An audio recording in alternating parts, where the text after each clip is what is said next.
Okay. So you're going to get 2 installments to put on that. This is a good place to split for part 2 and 3. So We can keep talking. what we talked about so far is Jack showing up and finding the babies and asking to research them. Uh-huh. And where we left off was talking about his first trip out to the site. And we took them out, and I was surprised. They didn't have a lot of time, and they were just going to be there for a few days. Uh-huh. And where in my entire young career at that point, my first thing I thought was obvious was to always collect everything I could find on the surface. Just set it for hours or days if need be, and pick up everything from the surface. Because once you start disturbing the surface, you'll bury that stuff. You'll never find it again. So that's what interns are for. That is what interns are for. And volunteers. Well. No, mostly interns. That's true. So anyway, it really surprised me when Bob and Jack showed up with a pick and shovel and started just digging the hill there and putting in gunny sacks. And I don't know if I mentioned it in the previous installment, but when we found that nest, there were some big bones, part of a leg bone and a vertebrae. Like adult bones? Adult bones. Okay. Laying right next to it. But they were surface. But I was really hopeful that they were connected to something related to the nest. It would be really nice to have a story of adult and babies found in the same pile. Be pretty good evidence of nesting. And anyway, apparently those adult bones didn't lead to anything because they disappeared and there's no record in any subsequent notes or publications that they ever existed. So I assume they were just surface. Anyway, they put a lot of material in burlap sacks and loaded it in their pickup and left for the year. And so did they screen wash all of that? Not there. Well, obviously. No, we didn't really know what happened until about 3 days later, 7 o'clock in the morning, the phone starts ringing. And it was ABC New York. Said, "What is this wonderful discovery you've made on the Peebles Ranch?" Wait a second. First of all, what wonderful discovery are you talking about? And second of all, who's this Peebles you're talking about? Because we were, the one rule that the landowner said is no publicity. And they said, oh, the babies that Jack Horner just reported discovering out there. And oh, by the way, we want to send a big film crew, or there'll be 8 of us, actors and reporters and what have you, in front of the camera, and about 20 people in back, and we want to reenact the entire discovery. Oh, jeez. And can you imagine very private landowners having something like that? So, our job became to, stonewall things like that, and we got calls from ABC, NBC, CBS. We got calls from BBC in London. They were going to come over and do a report. And all of this with the promise that we would allow no publicity. Mm-hmm. Well, that caused a rift between the rancher family and our family. my mother had babysat these kids when they were young. We were that close, and all of a sudden, you know, we drive by and we hardly even wave. And, you know, it's, you know, we feel bad because we didn't keep our end of the bargain. There's publicity out there with their name on it, and there's 10,000 people show up in Choto in '79. There's 20,000 in 1980 come to see the world famous baby dinosaurs. There isn't anything to see of them here, and because they're all in Princeton. exactly. So yeah, it became a challenge for us that way, and you know, I've read in things that Jack has said that, you know, it came as a surprise to him that the publicity got out, that he was, you know, actually just talking about the thing with Bob in a bar in Shelby, where there just happened to be a reporter overhearing from the next table, and that's how the story got out. You just happened to know how important this discovery was, and yeah, something along those lines.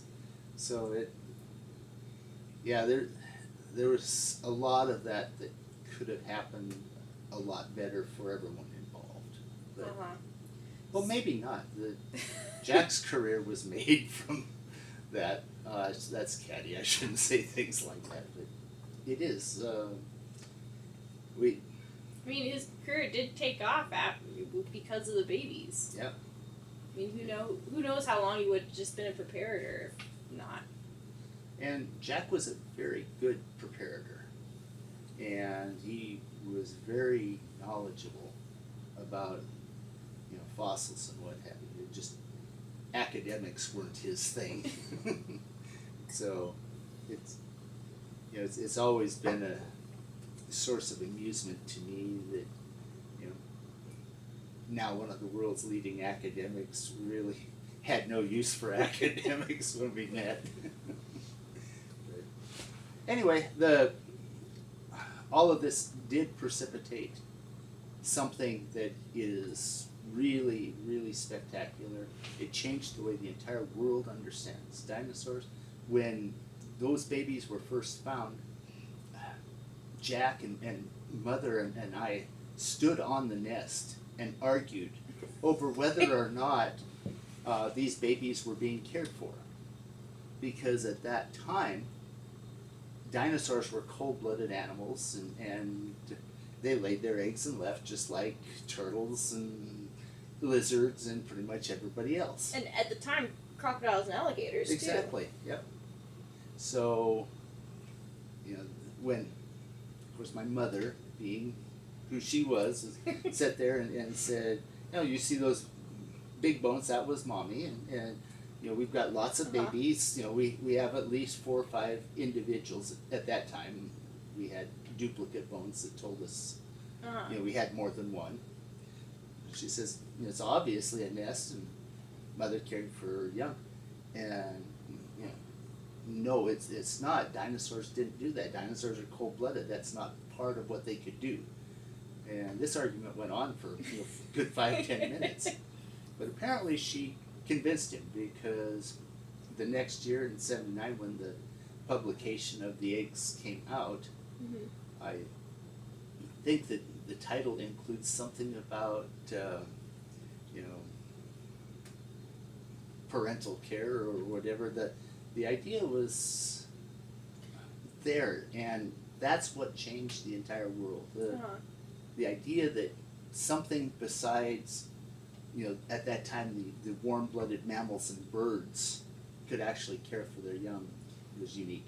So, in Jack's book, he said that when they were digging up the nest, they actually found nest structure, right, with some like leaf litter or carbon layer at the bottom. I read that. He said that there was a red layer and a green layer, and there was it was filled in carbon at the bottom, and I wasn't there when they were digging it, so okay. And I've never seen a picture of what he was talking about. The description is all in handwritten notes and drawings. So as far as objective evidence of that, I don't know if there is any. It's one of those things where it's a really good. I mean, Cope and Marsh didn't have any pictures. Exactly. Well, but it's a really good example of why documentation is so important. What we do needs to be able to be independently verified. As scientists, we need to be able to check each other. And if you go and do something that's irreversible and don't leave a method for others to check your work, you're not doing science. And we have to watch that even today. I have seen so many dinosaurs prepared where all the matrix is cleaned off the bones and thrown away. And we have a big problem in some of our research now because we can't go back on Cope or Marsh's site on their bones and say, what was it buried in? What kind of plant spores were associated with that particular burial or things like that? Because it's gone. It's one of the reasons why when we're out there, people get frustrated with me, but I insist on us taking strata samples from the stratum, the bones in, from the stratum above, from the stratum below. We have a heck of a lot of bags of dirt in our collections that, even to this day, some people laugh at me for collecting. But it's part of that independent evaluation potential. You've got to do that. At least I think you do. It's probably good practice. I would think so. Anyway, that pretty well describes, the discovery and that year. What happened after that was... Yeah, so like 10 minutes ago we were talking about how the babies changed everything, and then we get off on a tangent. So why was the fact that, Jack had published that there was parental care in his paper, why was that so important? Getting back to the topic at hand. You go. It was so important because at that time, if you checked a textbook, even alligators and crocodiles were listed as cold-blooded animals who laid their eggs and left. And in fact, they were listed as so primitive that if they happened to be around and you disturbed the babies and they moved at all, Mommy would eat them. And when you have things like that in science, it's called dogma. We have hundreds and hundreds of years of observations that have been recorded. People seeing animals doing something, write it down. And if nobody has gone back and really checked to see if what they wrote is true, it becomes accepted without proper testing. So we have quite a number of things floating around out there today that are dogma. They're assumptions that were made that really haven't been tested. And one of them at that time was that Mommy alligator would eat her babies. Well, I can't imagine if you're a biologist sitting there seeing this mother eating her babies. I can't imagine you'd want to hang around to see what happened. Probably not. It's probably a safe assumption. But what this discovery did was it triggered this whole paradigm shift. We always had, mammals and birds did this. Everybody else did that. And all of a sudden, we've got mammals and birds, and at least one dinosaur does that. So, yeah, it changed everything. Now, is it just one freak dinosaur that's doing that, or is it all dinosaurs, or is it Mm-hmm. some did this and some did that? And where does that leave all of the dinosaur relatives? The lizards, the reptiles, the pterosaurs, all of these other related branches. Were there pods of elasmosaurs? Exactly. So that part of it, the research is still going on today. We spawned something back in 1978 that changed the way research is focused, and in a lot of respects the way research is done. Mm-hmm. So yeah, it's quite exciting to have been a part of all of that. So then what, I guess, was the babies left, and everything I'm sure died down with the peoples and the tourists and all of that stuff. So Actually, it didn't. no? No. Because people today don't know where Egg Mountain is. That's what the site became eventually. Yeah. Well, and that's another story. The thing was, we had, like I said, 10,000 people show up in Shoto in '79 to see this world-shaking discovery. We had 20,000 in 1980. There was nothing to show them. Mm-hmm. So, we asked Jack to put in some sort of display to, at least give these thousands of people, Something. Something, yes. We were having a lot of disappointed people, and they were causing problems. If there's nothing to do, if you've driven thousands of miles, you're not going to just turn around and drive home. You're going to go out and wander around and see if you can see anything on your own. Well, we had trespass like you wouldn't believe. People out walking across people's ranches. Then it just wasn't the peoples that were angry, it was everyone else. The entire ranching community. It's all your fault. Well, and to this day, some people see it that way. Oh, I know. And the upshot of it all was, there was this, back in the 60s, it was really popular to do Wild West, old towns, if you will, where you put a number of buildings together, and you have different things in different buildings, and one's always a museum and gift shop, and one's probably some little deli or something. Mm-hmm.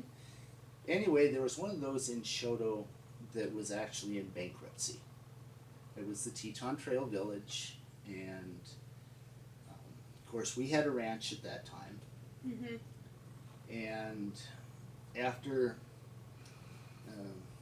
years of frustration, my family and I decided my family decided for me we'd sell the ranch, and we bought this complex out of bankruptcy.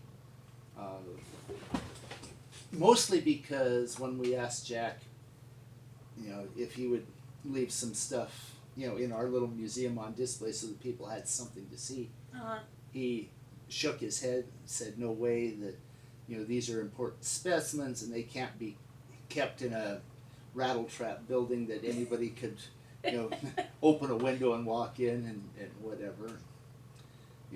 It had to be a real museum.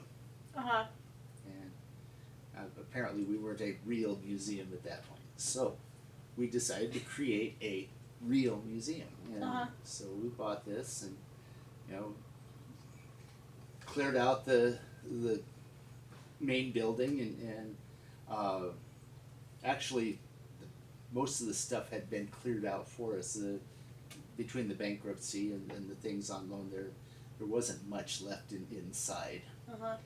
But we immediately went to Jack and said, okay, we have a museum. It's had a sign on the building for 10 years that says museum. We've got a museum. Got a museum.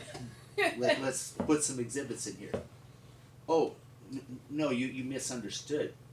The museums we can leave specimens have to be non-profit museums. They have to be these 501c3 tax exempt. Well, you can't have specimens being sold, so. Well, So logical, understandable. Of course, being ranchers and rock shop owners, we knew nothing about 501c or nonprofits or whatever. So you could just look it up on the internet, right? I wish life would have been so much easier back then. Anyway, what we did was, took us 3 years, but we created a nonprofit, tax-exempt organization called the Old Trail Museum, and in 1985, we got our IRS letter that says Stamp we were, approval. and so, I handed that to Jack and said, okay, here, now let's, and of course by then, he had been hired by Museum of the Rockies, and they were building displays down there, and his response was, first of all, you're in a wooden building, it's not fireproof. So, it's really not a good place. And besides, Bozeman is now got this nice new building and whatever, so people can just come there. Well, that doesn't do anything for the local community. So, at that point, it was pretty much where we, quit even trying to work with Jack and get collections, and where we just created our own. So were people still coming to Shoto to see the babies by 1985? They were. We were still, well, if I remember right, the book Dinosaur Heresies by Bob Bacher came out in 1984. Okay. Dinosaurs did a weird thing after the baby discovery, because for 100 years before, dinosaurs were a fad. I mean, Megalosaurus and the iguanodon were found in England in the 1920s, and then the interest died off. And then there were some other discoveries in the 1850s, and that caused a little stir, and then that died off. And dinosaurs have always been cyclic. You have a year or two, and then nobody cares for the next until the next generation, about 30 years later, and then all of a sudden something happens. It's cool again for a little while, and it goes away. Since 1978, the interest has never died down completely. It's still had cycles, and usually surrounding Jurassic Park movies. Usually, but even in the lulls, it's still been a significant interest. I was in Walmart 2-3 days ago, and there's still dinosaurs on boys' t-shirts and underwear and nighters and things like that. So it's still there. And it's interesting that it was this discovery that spawned all that. But back to the local and what have you, I can say that once we started our own stuff and what have you, we actually ended up meeting with the Peebles family in 1985, and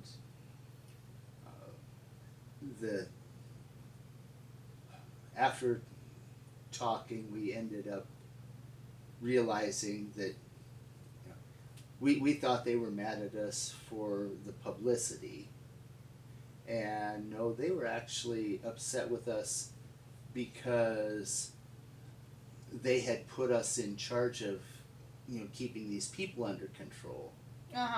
And obviously that didn't work. No.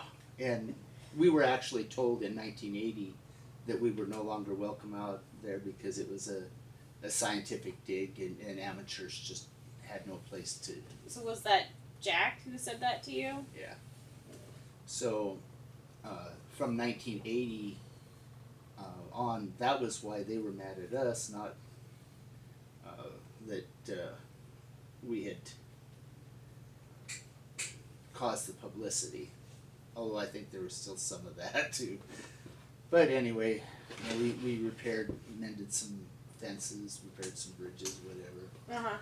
But it never really was the relationship we had before, which was kind of sad. In the meantime, I promised you a separate story because you had mentioned Egg Mountain. Well, let me cut this.